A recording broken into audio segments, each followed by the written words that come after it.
How to make an edit on Snapchat in Nepali. नमस्कार साथीहरु, आजको यस भिडियोमा हामी स्न्यापच्याटमा कसरी आफ्नो स्न्याप्सहरुलाई एडिट गर्ने भनेर सिक्न गइरहेको छौं। त्यही भएर भिडियोलाई ध्यान दिएर अन्त्यसम्म हेरिदिनु होला। सबैभन्दा पहिला तपाईले आफ्नो स्न्यापच्याट एप खोलेर चाहिँ यदि तपाईले कुनै एउटा स्न्याप अथवा भिडियोलाई रेकर्ड गर्नु भयो रे र त्यही रेकर्डिङलाई चाहिँ हजुरहरुले एडिट गर्न चाहनुहुन्छ भने चाहिँ एकदमै सजिलो छ। तपाईले यो स्न्याप लिने बित्तिकै चाहिँ सेन्ड बटन थिच्नु भन्दा अगाडि है तपाईले सेन्ड गर्नु भइसक्यो भने चाहिँ त्यसलाई एडिट गर्न सक्नुहुन्न। तपाईले यदि त्यसलाई अनसेन्ड गरेर एडिट गर्न सक्नुहुन्छ।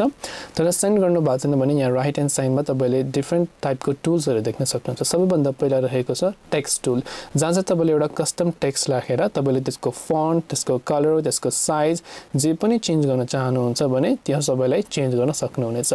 त्यहाँबाट तपाईले यहाँ यो कलर भन्ने अप्सनमा गएपछि तपाईले आफ्नो टेक्स्टको कलर्सहरु चुज गर्न सक्नुहुन्छ।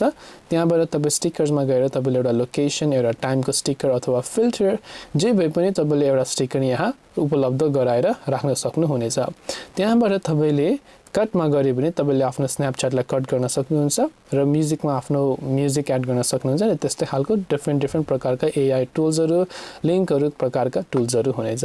यसरी चाहिँ हजुरले आफ्नो स्न्यापच्याट एडिट गर्न सक्नुहुन्छ। भिडियोलाई अन्त्यसम्म हेर्नु भएकोमा धन्यवाद र यस्तै भिडियोको लागि च्यानलमा लाइक, कमेन्ट र सब्स्क्राइब गरिदिन नभुल्नु होला।